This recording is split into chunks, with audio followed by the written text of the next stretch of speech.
Greetings. John Wesley Bready, in the chapter The Emergence of a Prophet in This Freedom Whence, talking about the contemporary response to John Wesley and the Methodists, and then the response of retrospect. That is, what do men today, what do historians today say about the influence of this man after, well, in those days when Bready wrote this, about 200 years, and now 280 years since this book was written around 1940. This section is entitled Forerunners and a Retrospect. Now, is this sweeping reversal of contemporary judgments justified? Are these remarkable tributes, everyone from men outside the Methodist connection, really merited? In this and succeeding chapters, we must study carefully the primary documents and literature of the evangelical movement, and strive impartially to ascertain the origin, evolution, and social consequences of that amazing phenomenon. In preceding chapters, we have endeavored to reveal something of the social, economic, political, and religious backgrounds in which the revival was born and had to work. Before proceeding further, we pause briefly to scan its forerunners, for rarely, if ever, does any vital historic movement make its appearance as a bolt from the blue. It was over the hills and woodlands of picturesque Wales that the fingers of dawn first cast their quickening rays. Nearly 2 decades before Wesley's conversion, Griffith Jones, among his Celtic compatriots, had begun a valiant work. A clergyman of the establishment, he experienced a religious renewal which brought with it a passion to serve his countrymen. So he began traveling about Wales, preaching the gospel with great effect in whatever churches would receive him. He divined, too, that ignorance is the arch foe of true religion, and to overcome the power of this entrenched enemy, he founded the once famous circulating schools, which during a quarter century taught tens of thousands, adults and children, to spell out the Bible in Welsh. One day, as Jones was preaching in a Welsh village, he was struck by the scoffing attitude of an athletic young clergyman. Silently he prayed that the heart of this clerical mocker might be changed. Soon afterwards, Daniel Rowlands, the man in question, became an earnest colleague in Jones' work, and his heart rejoiced greatly in the newfound liberty engendered by the cause at which he once had scoffed. Later, Rowlands became a friend and helper of Wesley.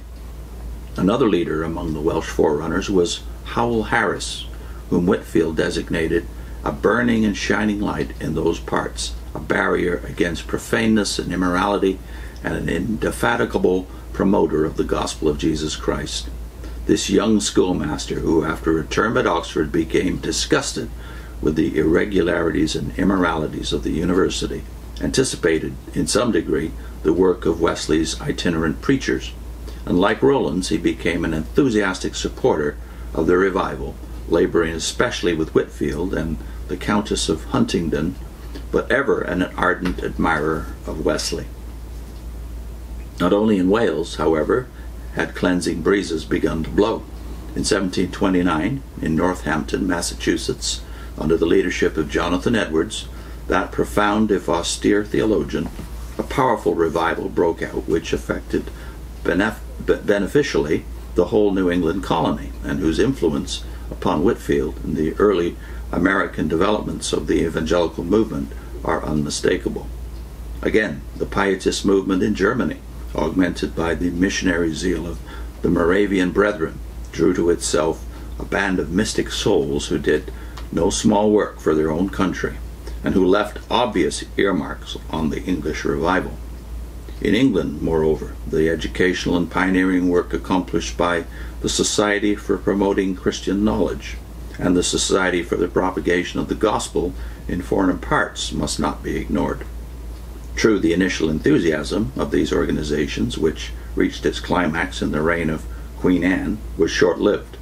Nevertheless, they familiarized the establishment with the working of religious societies within the church, thus creating a significant precedent for Wesley's procedure.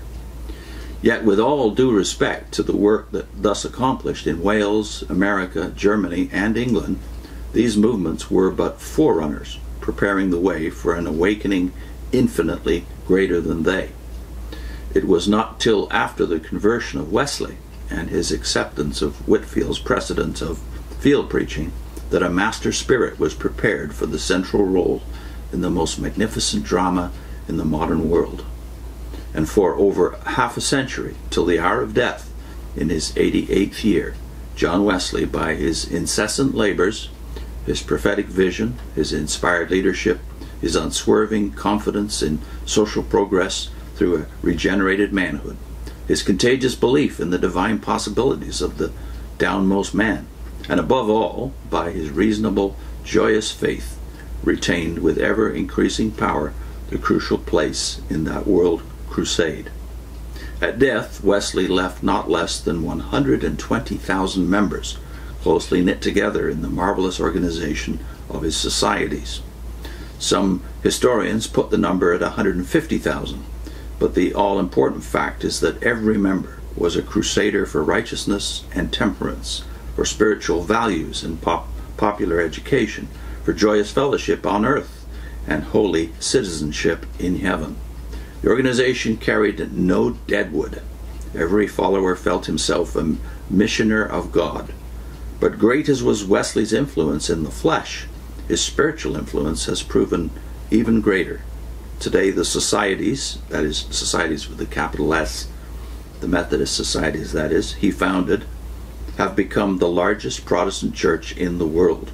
Their immediate following is at least 4 times larger than the population of England at Wesley's demise. Their annual voluntary gifts run into scores of millions of dollars. Their religious and social program commands the gratuitous service of hundreds of thousands of zealous workers, and their spiritual impact has been felt on every continent. Nevertheless, just here lies the rub. The very proportions of world Methodism press heavily on Wesley's memory. That he never desired to create a new sect or church, everyone knows. His purpose was to rekindle spiritual and Christian influences in every department of life. His interests and efforts were truly Catholic, yet many historians have dismissed him curtly as the exclusive possession of a sect, whereas the truth is that his indirect influence has been even more vital than his direct influence. Ultimately, the Evangelical Revival accomplished much of Wesley's lofty intent. Mr. Lloyd George and Lord Baldwin are not far from the mark when they suggest that neither the modern British Empire nor the great American Republic can ever be understood apart from the labors of this intrepid prophet and inspired leader of men.